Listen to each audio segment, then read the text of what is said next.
அல்ஹம்துலில்லாஹ் வஸ்ஸலாத்து வஸ்ஸலாமு அலா ரசூலில்லாஹ் முஹம்மது பின் அப்துல்லாஹ் வ அலா ஆலிஹி வ ஸஹ்பிஹி வ மன் தபிஅஹும் பி இஹ்சானின் இலா யௌமிddin. அம்மா பஅத். அன்புக்குரிய அல்லாஹ்வின் நல்லடியார்களே, சஹாபாக்கள் விடயத்திலே எங்களுக்கு உள்ள பொறுப்புகள் என்ன?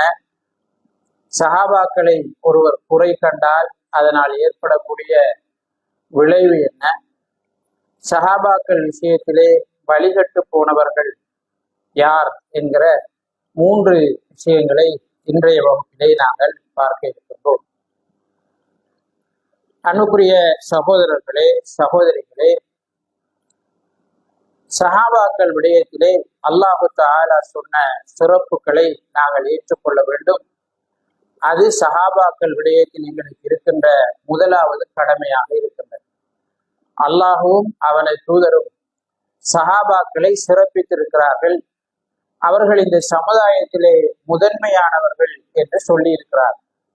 அவர்களுடைய சிறப்புக்கு அவர்களுக்கு பின்னால் வந்தவர்கள் ஈடாக முடியாது. பின்னால் வந்தவர்கள் அவர்களுடைய சிறப்பை அடைய முடியாது. நபி ஸல்லல்லாஹு அலைஹி வஸல்லம் அவர்களுக்கு பிறகு இந்த சமுதாயத்திலே உயர்ந்த சாராராக சிறப்புக்குரியவர்களாக சஹாபாக்கள் இருக்கிறார்கள் என்பதை நாங்கள் நம்ப வேண்டும். அவர்களுடைய சிறப்பு யாருடைய சிறப்புக்கும் ஈடாகாது என்பதை நாங்கள் ஏற்றுக்கொள்ள வேண்டும். ரசூலுல்லாஹி ஸல்லல்லாஹு அலைஹி வஸல்லம் அவர்கள் என்னுடைய சமுதாயத்திலே மிகச் சிறந்தவர்கள், என்னுடைய இந்த நூற்றாண்டிலே வாழக்கூடியவர்கள் என்று சொன்னார். புகாரிலே இந்த செய்தி பதிவு செய்யப்பட்டிருக்கிறது. அல்லாஹு தஆலா அவர்களை பொருந்தி கொண்டதாக சொல்கிறார். அவர்கள் அல்லாஹுவை பொருந்தி கொண்டதாக அல்லாஹு தஆலா சாட்சி சொல்கிறார்.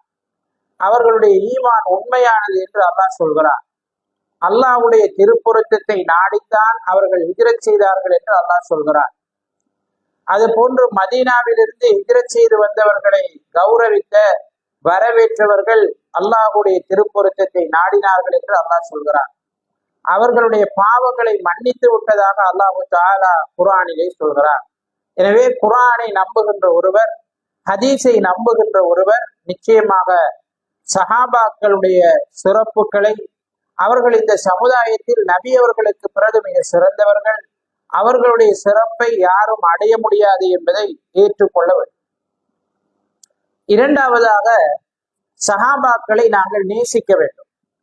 சஹாபாக்களை நாங்கள் நேசிக்க வேண்டும். அவர்கள் இந்த மார்க்கத்தை எங்களுக்கு பாதுகாத்து தந்தவர்கள். நாங்கள் இன்றைக்கு முஸ்லிம்களாக இருக்கிறோம் என்றால், குர்ஆனை ஓதுகிறோம் என்றால், ஹதீஸை படிக்கிறோம் என்றால், அல்லாஹு தஆலாவுக்கு அடுத்ததாக இவைகளை நமக்கு கொண்டு வந்து சேர்த்தவர்கள், பாதுகாத்து தந்தவர்கள் சஹாபாக்கள். எனவே சஹாபாக்களை நாங்கள் நேசிப்பது எங்களுடைய கடமையாக இருக்கிறது. அல்லாஹு தஆலா 9வது அத்தியாயம் 71வது வசனத்திலே, அல் முஃமினூன வல் முஃமினாத்து பஅதுஹும் அவுலியாஉ பஅத் யஅமுரூன பில் மஅரூஃபி வ யன்ஹவுன அனில் முன்கர். மூமினான ஆண்களும் மூமினான பெண்களும் அவர்களில் சிலருக்கு உற்ற நண்பர்களாக, தோழர்களாக இருக்கிறார்கள். என்ன காரணம் என்றால், அவர்கள் நன்மையை ஏவுகிறார்கள், தீமையை தடுக்கிறார்கள் என்று அல்லாஹு தஆலா குறிப்பிடுகிறார். எனவே இந்த சமூகத்திற்கு நன்மையை ஏவிய, தீமையை தடுத்த முதலாவது சாராராக, நபி அவர்களுக்கு பிறகு இந்த பணியிலே ஈடுபட்ட முதலாவது சாராராக சஹாபாக்கள் இருப்பதன் காரணமாக அவர்களை நாம் நேசிப்பதும் உற்ற நண்பர்களாக எடுத்துக்கொள்வதும் எங்களுடைய கடமையாக இருக்கிறது. ரசூலுல்லாஹி ஸல்லல்லாஹு அலைஹி வஸல்லம் அவர்கள் சொன்னார்கள், அன்சாரிகளை நேசிப்பது ஈமானினுடைய அடையாளம் என்றார்கள்.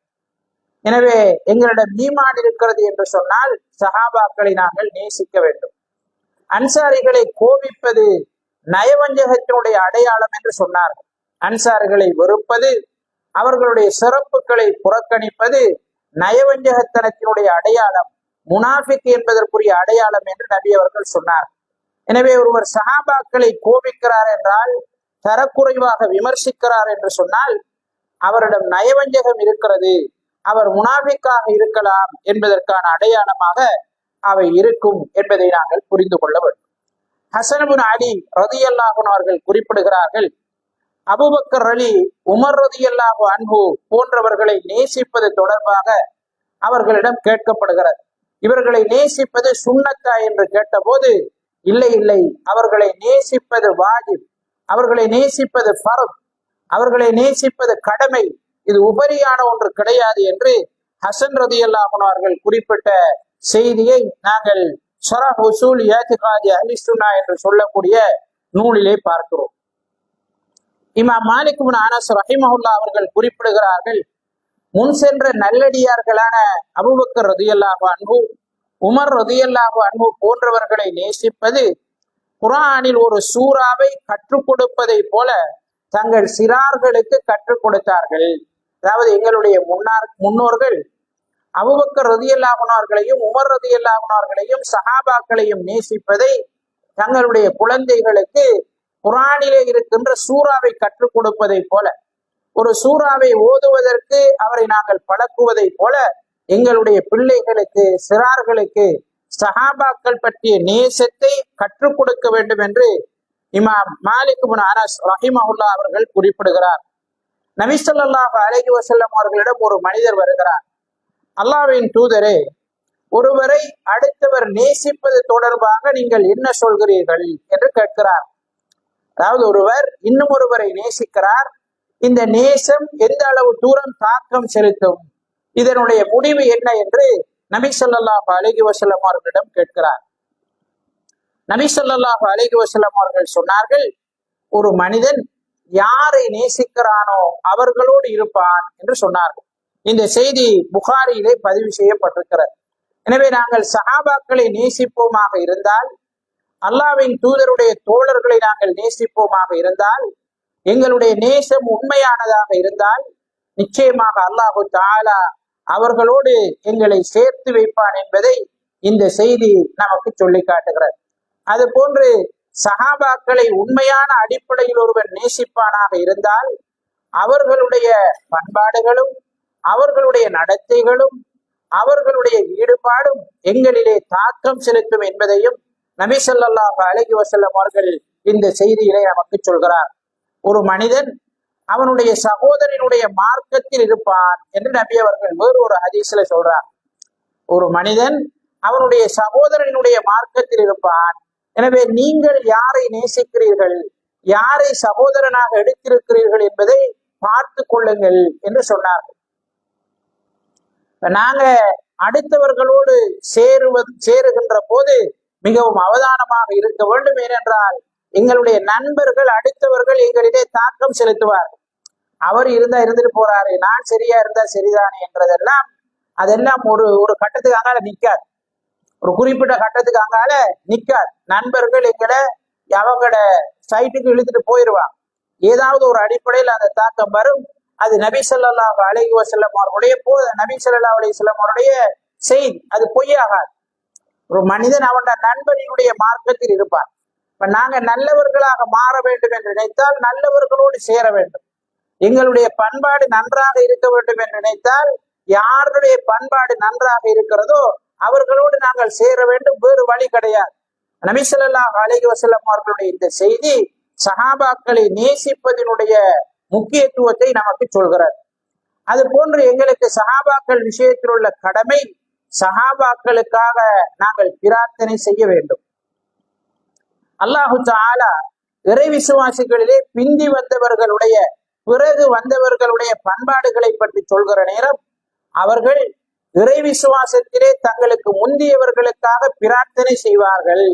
ரப்பனா இக்ஃபிர் லனா வலி இஹ்வானினா அல்லதீன சபகூனா பில் ஈமான், இறைவா எங்களுடைய பாவத்தையும் மன்னிப்பாயாக, ஈமானிலே எங்களுக்கு முன் சென்றவர்களுக்கும் மன்னிப்பை வழங்குவாயாக என்று ஒரு இறை விசுவாசி அவனுக்கு முன்னால் உள்ள இறை விசுவாசிகளுக்காக, அவனை விட முன்னால் மரணித்த இறை விசுவாசிகளுக்காக பிரார்த்தனை செய்வான், பாவ மன்னிப்பு கோருவான் என்று அல்லாஹு தஆலா அல் குர்ஆனிலே சொல்லி காட்டுகிறான். எனவே சஹாபாக்களுக்காக பிரார்த்தனை செய்வது எங்களுடைய கடமைகளில் ஒன்றாக இருக்கிறது. அது போன்று சஹாபாக்கள் விடயத்திலே நாங்கள் அறிந்து கொள்ள வேண்டிய இன்னும் ஒரு நம்பிக்கை அல்லது புரிதல், சஹாபாக்கள் எல்லோருமே பாவங்களில் இருந்து பாதுகாக்கப்பட்டவர்கள் அல்ல. அவர்கள் உயர்வானவர்கள், அவர்களது அந்தஸ்துக்கள் உயர்வானது, அவர்கள் சிறப்புக்குரியவர்கள். நபி அவர்களுக்கு பிறகு இந்த சமூகத்திலே மிக சிறந்தவர்கள் அவர்கள். ஆனால் அவர்கள் பாவங்களிலிருந்து பாதுகாக்கப்பட்டவர்கள் கிடையாது. மனிதன் என்ற அடிப்படையில் அவர்களுக்குள்ளும் பாவங்கள் நடந்திருக்கிறது.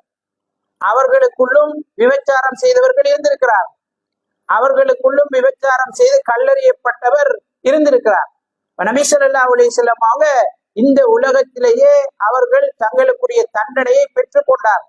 அவர்களுடைய குற்றங்களுக்குரிய தண்டனையை இந்த உலகத்திலே நபி அவர்களின் ஊடாக அவரை கட்டாயப்படுத்தி, நான் இப்படி நடந்துட்டேன், எனக்கு இதை நீங்க நிறைவேற்றுங்க என்று சொல்லி அவருடைய ஈமானின் பலத்தின் காரணமாக அந்த தண்டனையை என்ன செஞ்சிட்டார்கள்? பெற்றுக்கொண்டார்கள். இது எங்களுக்கு என்னத்தை உணர்த்துது என்றால், சஹாபாக்கள் பாவங்களிலிருந்து பரிசுத்தப்படுத்தப்பட்ட உயர்வான ஒரு இனம் கிடையாது. அவங்க மனிதர்கள். அவர்களுக்கும் மனிதர்களுக்கு இருக்கிற பலவீனம் இருக்கிறது. ஆனால் ஒப்பீட்டளவிலே அடுத்தவர்களை விட உயர்ந்தவர்களாக சஹாபாக்கள் இருக்கிறார்கள். சிறப்பிலே நபி அவர்களுக்கு பிறகு இந்த சமுதாயத்தில் உள்ள சமூகமாக இருக்கிறார்கள் என்பதை நாங்கள் புரிந்து கொள்ள வேண்டும். ஐந்தாவது, சஹாபாக்களுடைய வாழ்க்கையை படிப்பினைக்காக நாங்கள் படிக்க வேண்டும். சஹாபாக்களுடைய வாழ்க்கையை நாங்கள் தெரிந்து கொள்ள வேண்டும். அவர்களுடைய தியாகங்களை அடுத்தவர்களுக்கு நாங்கள் சொல்லிக் கொடுக்க வேண்டும்.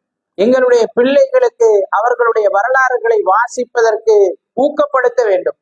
அவர்களுடைய வரலாற்றிலிருந்து எங்களுக்குள்ள படிப்பினைகளை நாங்கள் எடுத்துக்கொள்ள வேண்டும்.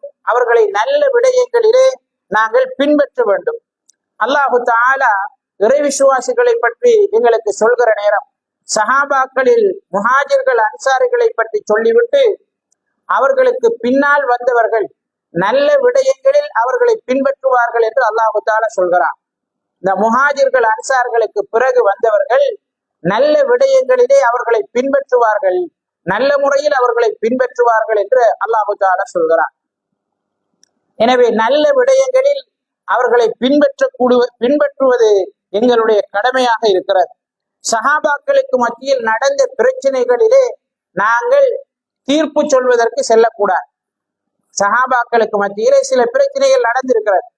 அவர்களுக்குள்ளே ஜமல் யுத்தம் நடந்தது, சிஃபியன் யுத்தம் நடந்தது. இது மாதிரி சில பிரச்சனைகள் சஹாபாக்களுக்குள்ளே நடந்திருக்கிறது. இந்த பிரச்சனைகளிலே இன்னார் தான் சரியானவர், இன்னார் தவறானவர், இவர் பிழை, இவர் சரி என்று நாங்கள் அவர்களை தரம் பிரிப்பதற்கு செல்லக்கூடாது. எங்களை நாங்கள் பாதுகாத்துக் கொள்ள வேண்டும். உமர் இப்னு அப்துல் அஸீஸ் ரஹிமஹுல்லாஹ் அவர்களிடம் சஹாபாக்களுக்கு மத்தியில் நடந்த பிரச்சனைகளில் ஒன்றான சிஃபியன் யுத்தம் தொடர்பாக கேட்கப்படுகிறது. அப்போது உமர் இப்னு அப்துல் அஸீஸ் ரஹிமஹுல்லாஹ் அவர்கள் சொன்னார்கள், அல்லாஹு தஆலா அந்த இரத்தத்திலிருந்து என்னுடைய கரத்தை பாதுகாத்து விட்டான். அந்த மாதிரி பிரச்சனையில நான் ஈடுபடாம என்னுடைய கரத்தை அல்லாஹு தஆலா பாதுகாத்து விட்டான். எனவே அது தொடர்பில் தவறாக பேசாமல் இருப்பது என்னுடைய நாவை பாதுகாத்துக் கொள்வதாகும். அல்லாஹு தஆலா என்னுடைய கரத்தை பாதுகாத்ததை போல என்னுடைய நாவை நான் பாதுகாத்துக் கொள்கிறேன் என்று உமர் இப்னு அப்துல் அஸீஸ் ரஹிமஹுல்லாஹ் அவர்கள் சொன்னார். அலி ரலியல்லாஹு அன்ஹு அது மாதிரி முஆவியா ரலியல்லாஹு அன்ஹு அவர்களுக்கு நடந்த விடயங்கள் தொடர்பாக அஹ்மது இப்னு ஹம்பல் ரஹிமஹுல்லாஹ் அவர்களிடம் விசாரிக்கப்படுகிறார். சுன்னா என்று சொல்லக்கூடிய நூலிலே இந்த செய்தி பதிவு செய்யப்பட்டிருக்கிறது. அஹ்மது இப்னு ஹம்பல் ரஹிமஹுல்லாஹ் அவர்கள் சொல்கிறார்கள், நிச்சயமாக அவர்கள் ரெண்டு சாரார் விஷயத்திலும் நான் நல்லதை தவிர வேறு எதையும் சொல்ல மாட்டேன். அலி ரலியல்லாஹு அன்ஹு அவர்கள் நபி அவர்களுடைய மருமகன், நபி அவர்களுடைய சாச்சாவின் மகன், நபி ஸல்லல்லாஹு அலைஹி வஸல்லம் அவர்களுக்கு மிகவும் நெருக்கமானவர். அது போன்று முஆவியா ரலியல்லாஹு அன்ஹு அவர்கள் நபி அவர்களுக்கு வந்த வஹியை எழுதிய எழுத்தாளர்களை ஒருவர். நபி ஸல்லல்லாஹு அலைஹி வஸல்லம் அவருடைய காலத்திலும் நிர்வாக பொறுப்புகளில் இருந்தவர். எனவே அவர்கள் இருவர் விஷயத்திலும், இரு சாரார் விஷயத்திலும் நான் நலவையே சொல்வேன், நல்லதையே சொல்வேன். அவர்கள் விஷயத்தில் நான் தவறை சொல்ல மாட்டேன். அல்லாஹ் அவர்கள் அனைவருக்கும் அருள் புரிவானாக என்று இமாம் அஹ்மது இப்னு ஹம்பல் ரஹிமஹுல்லாஹ் அவர்கள் நாம் சஹாபாக்கள் விஷயத்தில் எப்படி நடந்து கொள்ள வேண்டும் என்பதை நமக்கு சொல்கிறார். சஹாபாக்களை பொறுத்தவரையில் அவங்க எல்லாரும் மௌத்தாகி விட்டார்கள். ரசூலுல்லாஹி ஸல்லல்லாஹு அலைஹி வஸல்லம் அவங்க மரணித்தவர்கள் விஷயத்துல நல்லதைத்தான் பேசுங்கள் என்று சொன்னார்கள். மரணித்தவர்கள் விஷயத்துல நீங்க நல்லதையே பேசுங்க அப்படின்னு நபி ஸல்லல்லாஹு அலைஹி வஸல்லம் அவர்கள் சொன்னார். மரணித்தவர்களை பொறுத்தவரையில அவர்களுக்குரிய கூலிகளை அடைந்து கொண்டார். அவங்க யாருக்கு என்ன என்ன கிடைக்கும்ன்றத அவர்கள் அடைந்து கொண்டார். எனவே அவர்கள் யார் சரி யார் பிழை என்பதை நாம் பேசி எங்களுடைய அமல்களை நாங்கள் வீணடித்துக் கொள்ளாமல் இருப்பது மிக மிக முக்கியமான ஒரு விஷயமாகும். நபி ஸல்லல்லாஹு அலைஹி வஸல்லம் அவங்க சொல்கிறார்கள், இதச்சஹதல் ஹாகிமு ஃபஅஸாப ஃபலஹு அஜ்ரான் வ இன் அக்தா ஃபலஹு அஜ்ர். ஒரு இஜ்திஹாத் செய்யக்கூடிய லெவலில் உள்ளவர், இஜ்திஹாத் என்று சொல்றது குறிப்பிட்ட சமூகத்தில் ஏற்படக்கூடிய ஒரு புதிய பிரச்சனை, குர்ஆன் சுன்னாவில் தெளிவாக முடிவு இல்லாத ஒரு பிரச்சனை, அந்த பிரச்சனைக்கு ஆய்வு செய்து இதுதான் இஸ்லாம் என்று சொல்லக்கூடிய அந்த முயற்சிக்கு தான் இஜ்திஹாத் என்று சொல்றது. அந்த முயற்சியை செய்வதற்கு அல்லது அந்த முடிவை எடுக்கின்ற நிலையை அடைவதற்கு சில நிபந்தனைகள் இருக்கிறது, சில தராதரங்கள் அந்த நபர்களுக்கு இருக்கிறது. சஹாபாக்களை பொறுத்தவரையில எல்லோரும் இஜ்திஹாத் செய்யக்கூடிய நிலையில் இருந்தார்கள். அவர்களுக்குள்ள நடந்த பிரச்சனைகளில் அவர்கள் இஜ்திஹாத் அடிப்படையிலேயே முடிவு செய்தார்கள். அவங்களோட தரப்பை சரியானது என்று கருதினார்கள். முஆவியா ரலியல்லாஹு அன்ஹு அவர்கள் தான் இருப்பதுதான் சத்தியம் என்று கருதினார்கள். அலி ரலியல்லாஹு அன்ஹு அவர்கள் தான் இருப்பதுதான் சத்தியம் என்று கருதினார்கள். எனவே சஹாபாக்கள் அவருடைய ஆதாரங்கள் அவருடைய அணுகுமுறைகளுக்கு ஏற்ப எடுத்துக்கொண்ட முடிவுதான் அது. நபி அவர்கள் என்ன சொன்னார்கள், ஒரு இஜ்திஹாத் செய்யக்கூடிய நிலையில் உள்ளவர் ஒரு முடிவை எடுக்கிறார், அந்த முடிவு சரியாக இருக்கிறது என்று சொன்னால் அவருக்கு 2 கூலி கிடைக்கும். அந்த முடிவு தவறாக இருக்கிறது என்று சொன்னால் அவருக்கு ஒரு கூலி கிடைக்கும் என்று சொன்னார். அப்ப 2 சாராருக்கும் கூலிதான். அவர் சரியாக செய்திருந்தால் 2 கூலி, பிழையாக செய்திருந்தால் ஒரு கூலி. அப்ப 2 சாராருமே கூலிதான் எடுக்க போறார். கூலியில வித்தியாசம் தான் வரப்போகிறது. இவர் கொஞ்சம் கூட இவர் கொஞ்சம் குறையேண்டுதான் வருமே தவிர இவர் பிழை, இவர் நரகத்துக்கு போவாரு, இவர் மோசம், இவர் சரி, இவர் சொர்க்கத்துக்கு போவார் என்ற லெவல் என்ன செய்யாது, வராது. எனவே இத்தகைய சந்தர்ப்பங்களில் எங்களுடைய அமல்களை நாங்கள் பாதுகாத்துக் கொள்வது மிக மிக முக்கியமானது. ஜமல் போரை பொறுத்தவரையில ஆயிஷா ரலியல்லாஹு அன்ஹா அவர்களுக்கும் அலி ரலியல்லாஹு அன்ஹு அவர்களுக்கும் இடையில நடந்த இந்த யுத்தம் தவறுதலாக நடந்த யுத்தம். ஆயிஷா ரலியல்லாஹு அன்ஹா அவர்களும் அலி ரலியல்லாஹு அன்ஹு அவர்களும் சமாதானமாக போவது என்றுதான் முடிவு செய்தார்கள். ஆனால் அன்றைய காலகட்டத்தில முஸ்லிம்களுக்கு மத்தியில குழப்பத்தை ஏற்படுத்த வேண்டும் என்று இருந்த அந்த சபையாக்கள், அவர்களை போன்றவர்கள் 2 அணிகளுக்கும் இடையில குழப்பத்தை ஏற்படுத்தினார். 2 அணிகளுக்கும் இடையில விரிசலை ஏற்படுத்தி ஒரு தவறான புரிதலின் அடிப்படையில் அந்த போராட்டம் நடந்தது. அதனாலதான் போராட்டம் முடிஞ்சதுக்கு பிறகு சில சஹாபாக்கள் கொலை செய்யப்பட்டிருப்பதை அலி ரலியல்லாஹு அன்ஹு அவர்கள் பார்த்துவிட்டு அழுகிறார்கள். அலி ரலியல்லாஹு அன்ஹு அவர்கள் அழுதுட்டு சொல்றாங்க, இது நடக்கிறதுக்கு 20 வருஷத்துக்கு முதல் நான் மௌத்தாகி இருக்கணுமே என்று சொல்லி அலி ரலியல்லாஹு அன்ஹு அவர்கள் சொன்னார். அப்ப அலி ரலியல்லாஹு அன்ஹு அவர்களோ அடுத்த சாராரோ போராட்டம் நடத்துவதற்கு விருப்பத்தோடு செல்லவில்லை. ஆனாலும் தவறாக அது நடந்து விட்டது. சிஃபியன் யுத்தத்தை பொறுத்தவரையில அவருடைய இஜ்திஹாதின் அடிப்படையில் நடந்தது. அவர்கள் இருவருக்கும் கூலி கொடுப்பதற்கு அல்லாஹு தஆலா போதுமானவனாக இருக்கிறான். எனவே நாங்கள் என்ன செய்ய வேண்டும், எங்களுடைய அமல்களை பாதுகாத்துக் கொள்ள வேண்டும். பொதுவாக சஹாபாக்களை பொறுத்தவரையில அவர்களுக்குள்ள தவறுகள் நடந்திருந்தாலும் தீமைகள் நடந்திருந்தாலும் அவைகள் மன்னிக்கப்படும் அளவுக்கு அதிகமான நன்மைகளை அவர்கள் செய்திருக்கிறார். அவங்க நபி ஸல்லல்லாஹு அலைஹி வஸல்லம் அவங்க மிக கஷ்டப்பட்ட காலத்துல நபி அவர்களுக்கு உதவினார்கள் என்றதுனால அவர்களுடைய தீமைகள் மன்னிக்கப்படுவதற்கு போதிய அளவு நன்மை அவர்களால் செய்யப்பட்டிருக்கிறது என்பதை நாங்கள் புரிந்து கொள்ள வேண்டும். அல்லாஹு தஆலா அவற்றை மன்னிப்பதற்கு போதுமானவனாக இருக்கிறார். எனவே அன்புக்குரிய அல்லாஹ்வின் நல்லடியார்களே, சஹாபாக்கள் விஷயத்தில் எங்களுக்கு இருக்கின்ற அடுத்த பொறுப்பு, சஹாபாக்கள் விஷயத்திலே நாங்கள் எல்லை மீறிவிடக் கூடாது. அவங்கள ஒரு மலக்கினுடைய ஸ்தானத்தை கொண்டு போறதும் கூடாது. அவங்கள ஒரு நபியினுடைய ஸ்தானத்துக்கு கொண்டு போறதும் கூடாது. அதே நேரம் அவர்களை தவறாக கீழ்த்தரமாக விமர்சிப்பதும் கூடாது. அவர்களை கீழ்த்தரமாக விமர்சிக்கவும் கூடாது. அவங்கள மனிதன் என்ற லெவல்ல இருந்து உயர்த்துவதும் கூடாது. சஹாபாக்கள் எல்லோரையும் நாங்கள் மதிக்க வேண்டும். எல்லோர் விஷயத்திலும் அல்லாஹு தஆலா சொன்ன சிறப்பை நாங்கள் ஏற்றுக்கொள்ள வேண்டும். இஸ்லாமிய வரலாற்றிலே நவாசிபுகள் என்று ஒரு சாரார் இருந்தார். இவர்கள் முஆவியா ரலியல்லாஹு அன்ஹு அவரோடு சார்ந்திருந்த அந்த ஷாம் பிரதேசத்தில் இருந்தார்கள்.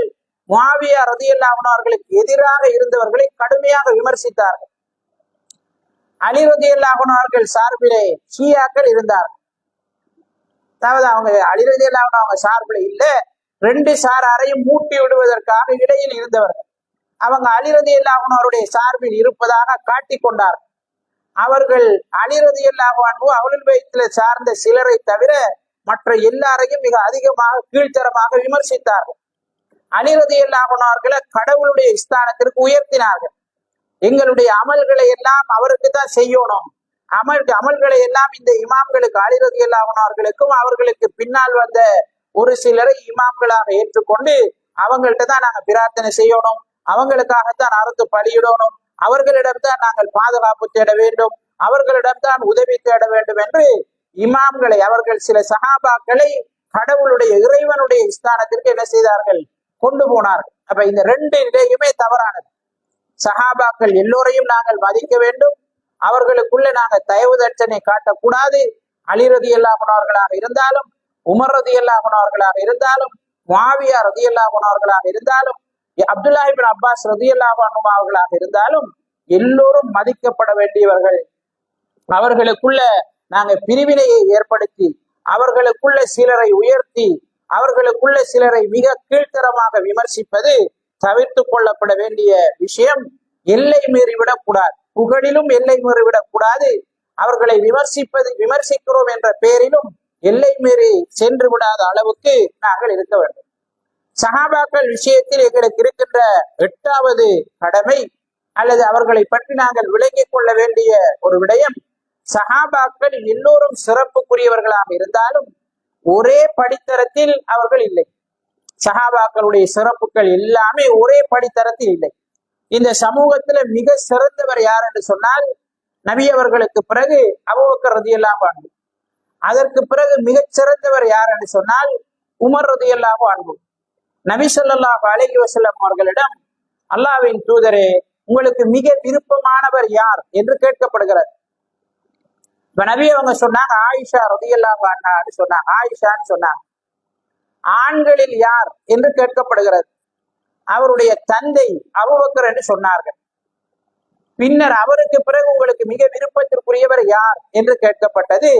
நபி அவங்க உமர் என்று சொன்னார்கள் என்று புகாரி முஸ்லிமிலே வரக்கூடிய ஹதீஸிலே நாங்கள் பார்க்கிறோம்.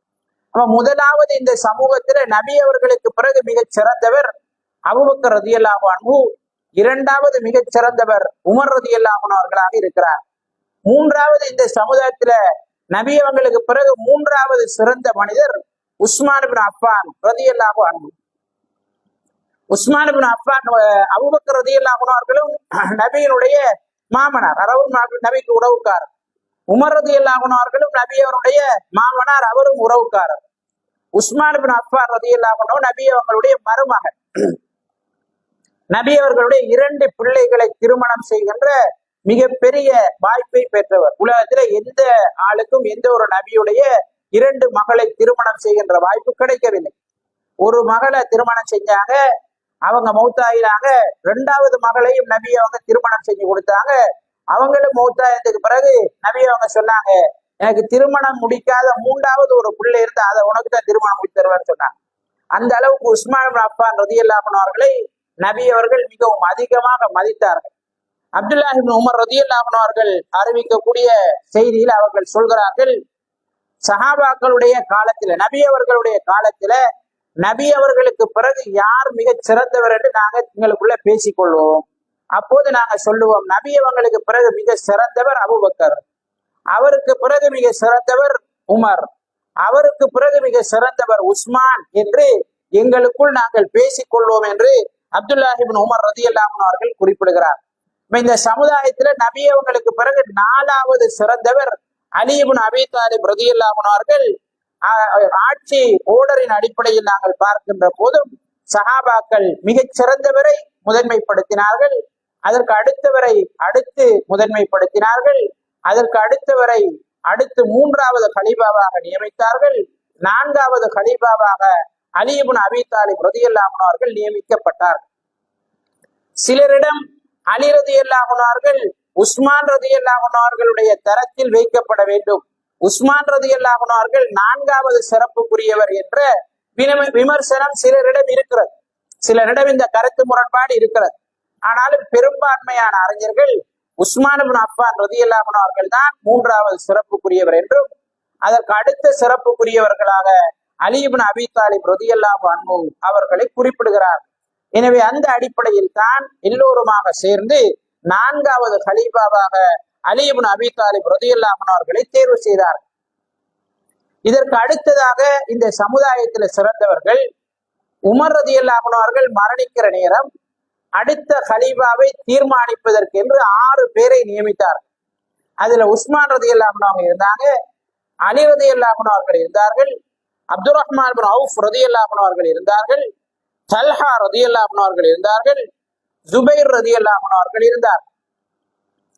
இந்த 6 பேர்ல உஸ்மான் இப்னு அஃபான், அலி இப்னு அபீ தாலிப் ரலியல்லாஹு அன்ஹுமா இவர் இருவரையும் தவிர மீதம் இருந்த 4 பேரும் இந்த சமுதாயத்துல 5வது சிறப்புக்குரியவர்களாக நோக்கப்படுகிறார். அடுத்ததாக 6வது சிறப்புக்குரியவர்களாக இருப்பவர்கள் நபி ஸல்லல்லாஹு அலைஹி வஸல்லம் அவர்களால சுவர்க்கத்தை கொண்டு நன்மாராயம் கூறப்பட்ட முன்னுக்கு போன அந்த 5 சாராரையும் தவிர மிச்சமாக இருப்பவர்கள். நபி ஸல்லல்லாஹு அலைஹி வஸல்லம் அவர்கள் சுவர்க்கத்தை கொண்டு பலருக்கு நன்மாராயம் கூறினார்கள். அஷரத்துல் முபஷ்ஷரின் என்று எங்களுக்கு தெரியும். இவர்கள் இல்லாம தனித்தனி நபர்களுக்கும் நபி அவர்கள் சுவர்க்கத்தை கொண்டு நன்மாராயம் கூறினார்கள். இந்த மாதிரியான ஆட்கள் அடுத்த கட்டத்திலே சிறப்புக்குரியவர்களாக இருப்பார்கள். 7வது சிறப்புக்குரியவர்களாக இருப்பவர்கள் பத்ர் யுத்தத்திலே கலந்து கொண்ட மேலுக்கு போன சஹாபாக்கள் இல்லாத மீதமாக இருக்கின்ற சஹாபாக்கள். நபி ஸல்லல்லாஹு அலைஹி வஸல்லம் அவங்க சொன்னாங்க, லஅல்லல்லாஹ இத்தல அலா அஹ்லி பத்ரின் ஃபகால இஃஅலு மா ஷி'தும் ஃபகத் கஃபர்து லகும்.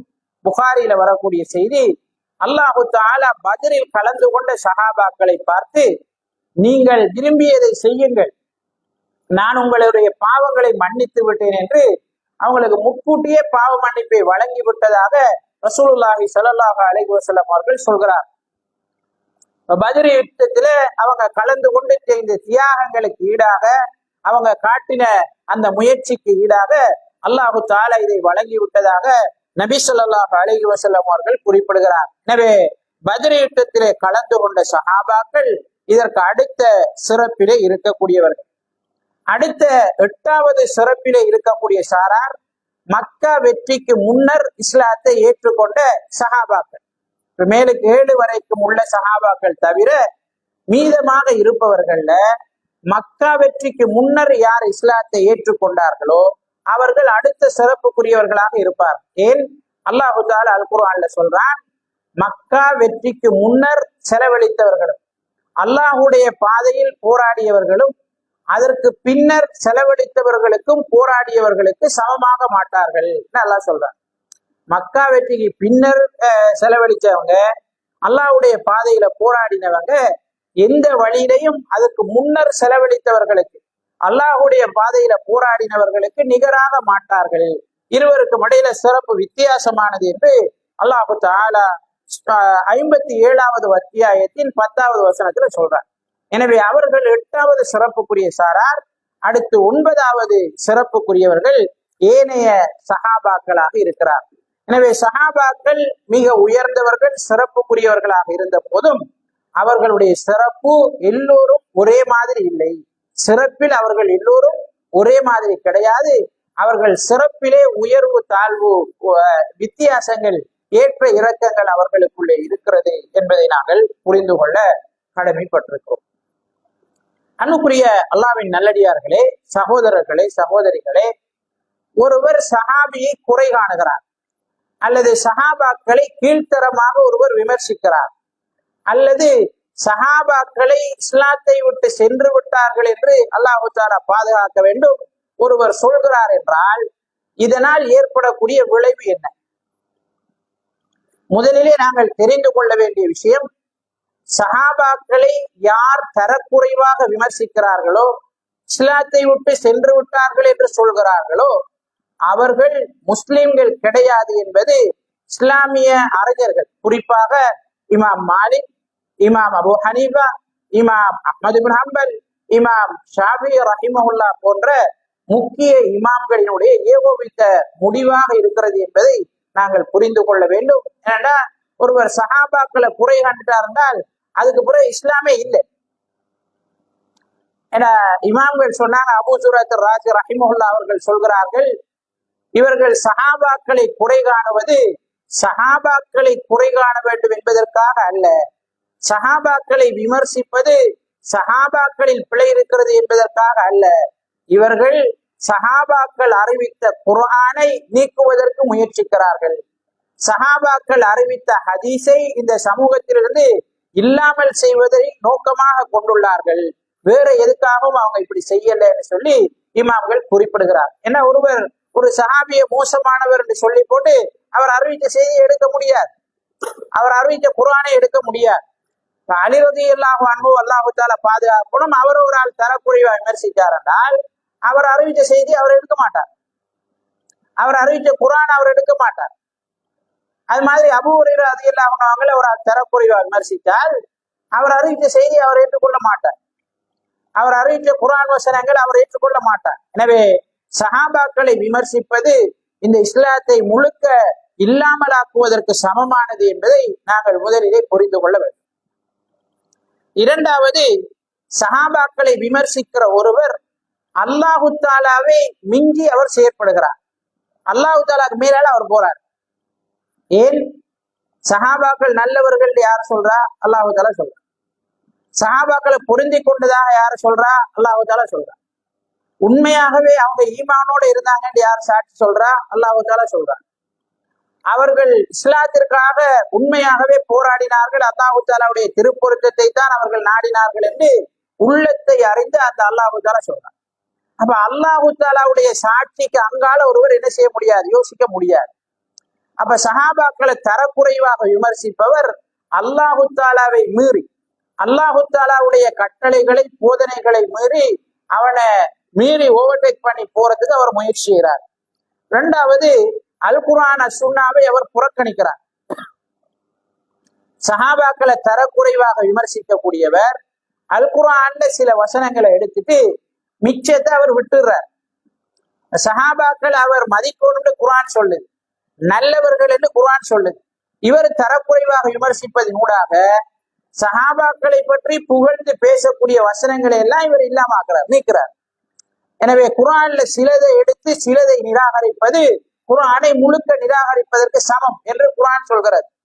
இப்ப கொஞ்சத்தை எடுத்து கொஞ்சத்தை விட முடியாது, குர்ஆன்ல எல்லாத்தையும் தான் ஒருவர் என்ன செய்ய வேண்டும், ஏற்றுக்கொள்ள வேண்டும்.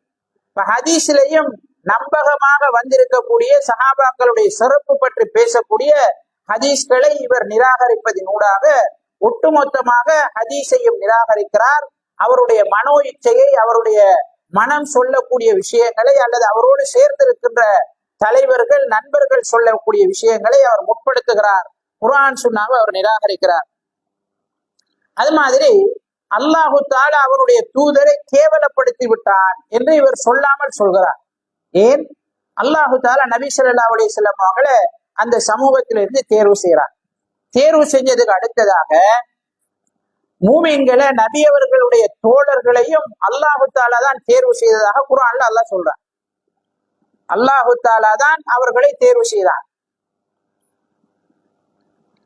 அல்லாஹு தஆலா தேர்வு செஞ்சு நபிக்கு உதவியாக இருப்பாங்கன்னு கொடுத்த ஆக்களை பிளேண்டு ஒருவர் விமர்சிக்கிறாரா இருந்தால் அல்லாஹு தஆலா தன்னுடைய நபியை கேவலப்படுத்திட்டார்.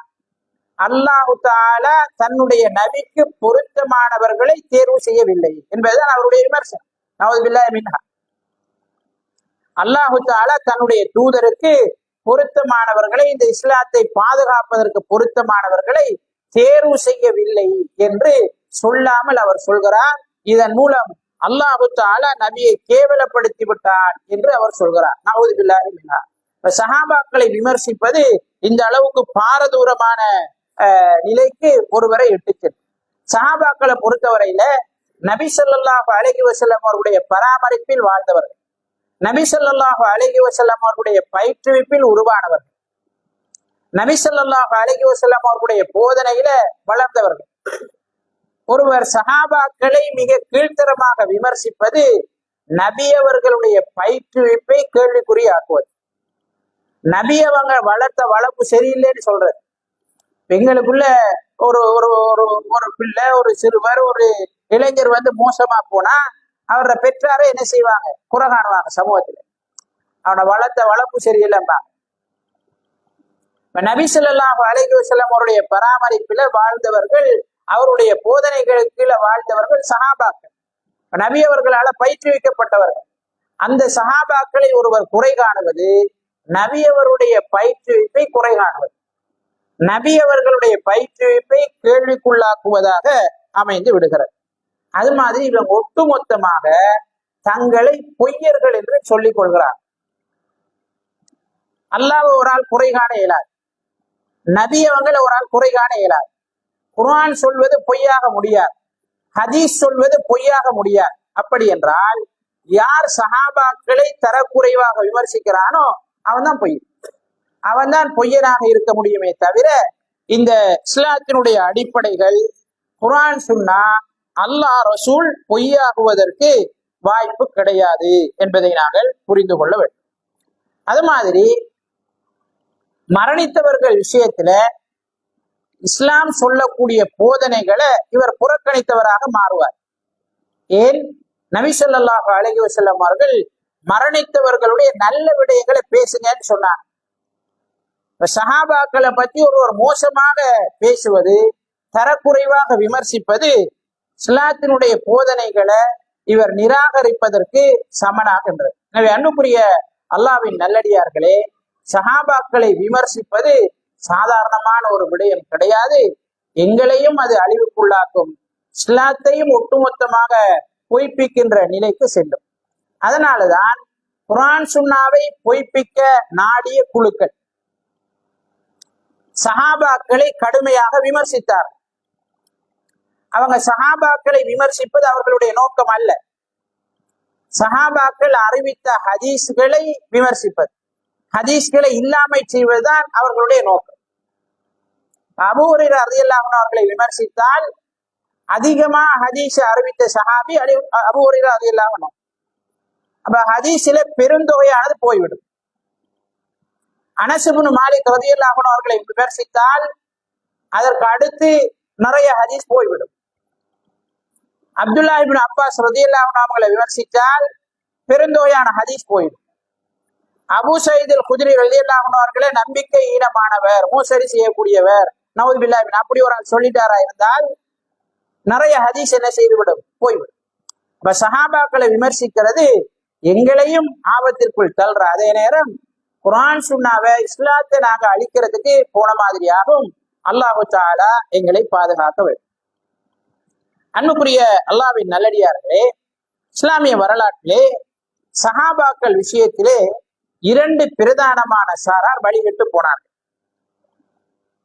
ஒரு சாரார் ஹவாரிஜிகள், இன்னும் ஒரு சாரார் ஷியாக்கள், ராஃபிதாக்கள்.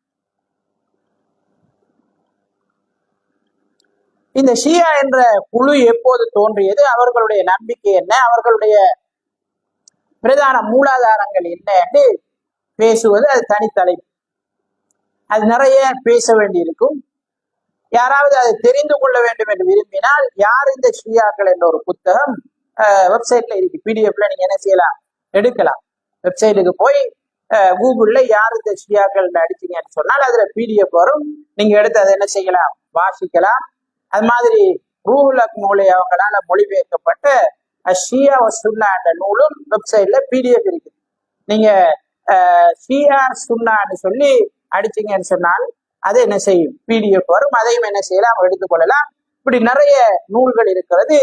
ஷியா சிந்தனை தொடர்பாக அறிந்து கொள்ள வேண்டியவர்கள் இஸ்லாத்துக்கும் அதுக்கும் எவ்வளவு தூரம் என்கிறத தெரிந்து கொள்ள வேண்டியவர்கள் விரும்புகின்றவர்கள் அந்த நூல்களை என்ன செய்யலாம், வாசித்துக் கொள்ளலாம். இந்த இடத்துல நாம சொல்ல போறது, இந்த ஷியாக்கள் பல குழுக்களாக இருக்கிறார். அவங்களுக்குள்ள சபையாக்கள் இருந்தார்கள், இஸ்மாயிலியா என்ற ஒரு குரூப் இருக்குது, நுசைரியா என்ற ஒரு குரூப் இருக்குது, அது மாதிரி ஜெய்தியா என்று ஒரு குரூப் இருக்குது, ராஃபிலா என்று சொல்லி ஒரு குரூப் இருக்குது, அது மாதிரி இஸ்னா அஷரியான்னு இன்னும் ஒரு சாரார் இருக்கிறார். கிட்டத்தட்ட இந்த இஸ்னா அஷரியா ராஃபிலாங்கிற ரெண்டும் கிட்டத்தட்ட உண்டு. ராஃபிலான்றது பொதுவான ஒரு ஒரு ஒரு சாராரை பத்தி அடையாளப்படுத்துவதற்காக சொல்லக்கூடிய பெயர், அடுத்தவங்க சொல்லக்கூடிய பெயர். இஸ்னா அஷரியாண்டு அந்த சாரார் அவங்களுக்கு வச்சு கொண்ட பெயர். அப்ப இந்த ஷியாக்கள்ல சஹாபாக்கள் விஷயத்துல மிக கடுமையாக எல்லை மீறியவர்கள்ல இந்த ராஃபிதா இஸ்னா அஷரியான்னு சொல்லக்கூடிய சாரார் மிக பிரதானமானவர்கள். இன்னைக்கு உலகத்தில் இருக்கிற ஷியாக்கள்ல அதிகமானவர்கள் இந்த இஸ்னா அஷரியா குரூப்பை சேர்ந்தவர்கள். ஈரான்ல பின்பற்றப்படுற கொள்கையில இருந்து இன்னைக்கு உலகத்தில் இருக்கிற மிக மிக மிக பெரும்பான்மையானவர்கள். மற்ற சாரார் எல்லாம் குறைவா தான் இருக்காங்க. இந்த நுசைரியா, அது மாதிரி இஸ்மாயிலியா, அது மாதிரி ஜெய்தியான்னு சொல்லக்கூடிய இந்த சாரார் சொற்பமானவர்கள். மிக மிக அதிகமானவர்கள் இன்னைக்கு உலகத்துல இஸ்னா அஷரியா ராஃபிதா என்று சொல்லக்கூடிய இந்த சாரார் தான் இந்த இருக்கிறார். இவங்க சஹாபாக்கள் விஷயத்துல மிக கீழ்த்தரமான விமர்சனங்களை முன்வச்ச ஒரு சாரார். நம்ம பேச முடியாத அளவுக்கு, பூசுற அளவுக்கு அதிகமான விமர்சனங்களை, கீழ்த்தரமான ஒரு விமர்சனங்களை முன்வச்ச ஒரு சாராராக இந்த ராஃபிதா இஸ்னா அஷரியான்னு சொல்லக்கூடிய சாரார் இருக்கிறார். இவர்களுடைய நூல்கள் எந்த நூல்களை எடுத்துக்கிட்டார், இவங்களோட அடிப்படையான நூல்கள் 4: அல் காஃபி, தஹதீப், அல் இஸ்திஃப்சார், மன்லா யஹ்துருல் ஃபகீஹ் என்று சொல்லக்கூடிய இந்த பிரதானமான 4 நூல்கள். அது மாதிரி இதை தழுவி எழுதப்பட்ட நூல்கள், சமகாலத்துல எழுதப்பட்ட நூல்கள் என்று அவங்களோட எந்த நூலை எடுத்துக்கிட்டாலும் சஹாபாக்களை பற்றி மிக தரக்குறைவாக விமர்சிக்கின்ற நூல்களாகத்தான் அந்த நூல்கள் இருக்கிறது. இப்ப இருந்த இந்த ஹாமினி இவரை கடுமையா என்ன செய்யறாங்க, நம்மளோட சமூகத்தில் உள்ளவர்கள் தூக்கி பிடிக்கிறார். இவருடைய கொள்கை என்னன்னு அவர் எழுதின நூல்களுக்கு நம்ம போய் பார்த்தோமே இருந்தால், குறிப்பாக அல் ஹவாஸ் என்று சொல்லக்கூடிய அவருடைய நூலை நாங்கள் எடுத்து பார்த்தால் மிக அதிகமாக சஹாபாக்களை விமர்சிக்கிறார், மிக கீழ்த்தரமாக சஹாபாக்களை விமர்சிக்கிறார். எந்த அளவு கண்டால் சஹாபாக்களை திருடர் என்றார், சஹாபாக்கள் உலகத்துக்காகத்தான் நபியோட இருந்தாங்க என்றார், சஹாபாக்கள்ல மிக பெரும்பான்மையானவர்கள் இஸ்லாத்தை விட்டு போயிட்டாங்க என்றார், துனியாதான் அவர்களுடைய நோக்கமாக இருந்த என்றார், சஹாபாக்கள் மோசடிக்காரர்கள் என்று சொல்றார். இப்படி கீழ்த்தரமான வாசகங்களால் மிக அதிகமாக விமர்சித்திருப்பத அவர நூல்ல நாங்க பார்க்கக்கூடியதாக இருக்கிறது. எனவே அன்புக்குரிய அல்லாஹ்வின் நல்லடியார்களே, இந்த இஸ்னா அஷரியா ராஃபிதா என்று சொல்லக்கூடிய குரூப்பை பொறுத்தவரையில அவங்களோட ஆரம்ப காலம் தொடக்கம் இன்று வரைக்கும் சஹாபாக்களை அவர்கள் முஸ்லிம்களாக அல்லது இஸ்லாத்தில் இருந்தவர்களாக அவர்கள் கருதவில்லை. சஹாபாக்கள்ல ஒரு சிலரை தவிர நபி அவர்களுடைய மரணத்தோடு எல்லாருமே இஸ்லாத்தை விட்டு போயிட்டாங்க அவங்க சொல்றாங்க. நவுதுபில்லாஹி மின்ஹா. சஹாபாக்கள்ல மிக பெரும்பான்மையானவர்கள் இஸ்லாத்தை விட்டு போய்விட்டார்கள். ஒரு அறிவிப்புல அபூ ஜாஃபர் என்பவர் சொல்வதாக சொல்கிறார்கள், நபியினுடைய மரணத்திற்கு பிறகு 3 பேரை தவிர மற்ற எல்லாருமே இஸ்லாத்தை விட்டு போயிட்டாங்க. அந்த 3 பேர் யாருன்னு கேட்டால் மிக்தாத், அபூதர் அல் கிஃபாரி, சல்மானுல் ஃபாரிசி. இந்த 3 பேர் தான் இஸ்லாத்துல இருந்தாங்க, மத்தாக்கள் எல்லாம் மதம் மாறி விட்டார்கள் சொல்றாங்க. வேறொரு அறிவிப்புல சொல்றாங்க, நபி அவர்களுடைய மரணத்திற்கு பிறகு 4 பேரை தவிர மற்ற எல்லாரும் இஸ்லாத்தோடு போயிட்டாங்க. அவங்க யாருன்னு கேட்டா அலி ரதி, மிக்தாத், அபூதர் அல் கிஃபாரி, சல்மானுல் ஃபாரிசி. இவங்களை தவிர மற்ற எல்லாருமே இஸ்லாத்தை விட்டு சென்று விட்டார்கள் என்று சொல்லி ஷியாக்களுடைய நூல்களிலே பதிவு செய்யப்பட்டிருப்பதை நாங்கள் பார்க்கிறோம். ஷியாக்களை பொறுத்த வரைக்கும் குறிப்பிட்ட ஒரு சிலரைத்தான் சஹாபின்னு அவங்க ஏற்றுக்கொள்றாங்க. அலி ரதி, அது மாதிரி சஹாபின்ற மொத்த இதுக்குள்ள அவங்க சொல்லுவாங்க, எல்லாரும் சஹாபின்னு சொல்லுவாங்க. பொதுவா ஷியாக்களை பொறுத்தவரையில் நடிப்பு. தகியா என்பதை அவர்கள் என்ன செய்கிறார்கள், ஒரு அவங்களோட ரத்தத்துல ஊறின ஒன்று நடிக்கிறது.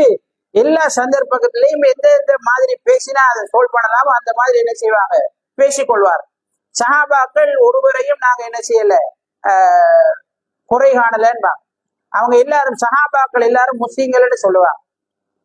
ஆனால் அவர்களுடைய நூல்களை போய் நாங்க பார்த்தோமா இருந்தால் அது அனைத்தும் சஹாபாக்களை பற்றி மிக கடுமையாக தரக்குறைவாக விமர்சிக்கின்ற நூல்களாக இருக்கின்றன. எல்லாரும் ஒற்றுமையா இருக்கணும், சஹாபாக்களை திட்டுறது, சஹாபாக்களை தரக்குறைவாக விமர்சிக்கிறது ஹராம் என்று எங்கட இமாம், தற்காலத்து இமாம் பத்துவா கொடுத்திருக்காருன்னு சொல்லி இப்ப என்ன செய்யறாங்க, பகிரங்கமா சமூக வலைத்தளங்கள்ல பரப்புறாங்க. ஆனா அவரு எழுதின நூல்கள் அவங்களோட உத்தியோகபூர்வமான இணையதளங்கள்ல, உத்தியோகபூர்வமான அந்த நாட்டினுடைய பிரஸ்கள்ல அச்சிடப்பட்ட நூல்களை நாம போய் பார்த்தோமா இருந்தால் மிக தரக்குறைவாக இணைஞ்சிருக்கிறாங்க, சஹாபாக்களை பத்தி விமர்சித்திருக்கிறார். அப்ப வெளியில உண்டு உள்ளுக்குள்ள உண்டு மாதிரி அவர்களுடைய நிலைமை இருப்பதை நாங்கள் பார்க்கிறோம். எனவே அன்புக்குரிய அல்லாஹ்வின் நல்லடியார்களே, சஹாபாக்கள் விடயத்தில எல்லை மீறிய அல்லது வழிகட்டு போன அடுத்த சாரார் ஹவாரிஜிகள் என்று சொல்லக்கூடிய சாரார். ஹவாரிஜிகள் என்றால் யார் என்றால் இரண்டு விஷயங்கள்ல ஈடுபடுபவர்களை ஹவாரிஜிகள் என்று இஸ்லாமிய அறிஞர்கள் சொல்கிறார். ஒன்று, பெரும்பாவம் செய்பவர்கள் எல்லோரும் நரகவாதிகள் என்ற முடிவுல இருந்தவர்கள், இவங்களும் ஹவாரிஜிகளாக கருதப்பட்டார்கள். இரண்டாவது, கட்டாயம் கட்டுப்பட வேண்டிய அவசியம் உள்ள தலைவருக்கு, நாட்டினுடைய தலைவருக்கு எதிராக செயற்பட்டவர்கள், அவருக்கு எதிராக கிளர்ந்தெழுந்தவர்கள் ஹவாரிஜிகள் என்று சொல்லப்பட்டார். நபி ஸல்லல்லாஹு அலைஹி வஸல்லம் அவர்கள் ஒரு போராட்ட களத்தில கிடைத்த கனிமத்துகளை பங்கு வைத்துக் கொண்டிருக்கிறார். துல்ஹுவைசிரா என்கிற ஒருவர் வருகிறார். அல்லாஹ்வின் தூதரே, நீதமா பங்கு வைங்க, ஃபைன்னக லம் தஅதில், நீங்க நீதமா பங்கு வைக்கலன்னு சொன்னார். நபி ஸல்லல்லாஹு அலைஹி வஸல்லம் அவருடைய முகம் சிவந்து போகிறது. நான் நீதம் செலுத்தலன்னா, நான் நீதமா பங்கு வைக்கலன்னா யாரு நீதமா பங்கு வைக்க போறான்னு கேட்டாங்க. அப்போ ஒரு சஹாபி, இவரை கொள்வதற்கு அனுமதி தாருங்கள், இவர் உங்களுக்கு எதிராக பேசுறாரு, இவர் இஸ்லாத்தை விட்டு போயிட்டாரு, இவருக்கு தண்டனை கொடுக்கணும்னு ஒழுங்குறார். நபி ஸல்லல்லாஹு அலைஹி வஸல்லம் அவங்க சொன்னாங்க, இல்ல அவரை விடுங்க, இவரை பின்பற்றக்கூடிய ஒரு சாரார் எதிர்காலத்துல உருவாகுவாங்க, அவங்க ஓதுவாங்க, அவங்களோட ஓதல் தொண்டை குழியை தாண்டாது, அவர்களுடைய தொழுகையோடு உங்களுடைய தொழுகையை ஒப்பிட முடியாது, நீங்க உங்களோட தொழுகையை குறைப்பட்டுக் கொள்வீர்கள், அவர்களுடைய நோன்போடு உங்களுடைய நோன்பை நீங்கள் ஒப்பிட்டு நாம என்ன நோன்பு குடிக்கிறோம், அவன் தான் நோன்பு குடிக்கிறான்னு சொல்லிக்குவீங்க. ஆனா வில்லிலிருந்து அம்பு வேகமாக செல்வதை போல இவர்கள் இஸ்லாத்தை விட்டு வேகமாக செல்வாங்க என்று நபி ஸல்லல்லாஹு அலைஹி வஸல்லம் சொல்லியிருந்தாங்க.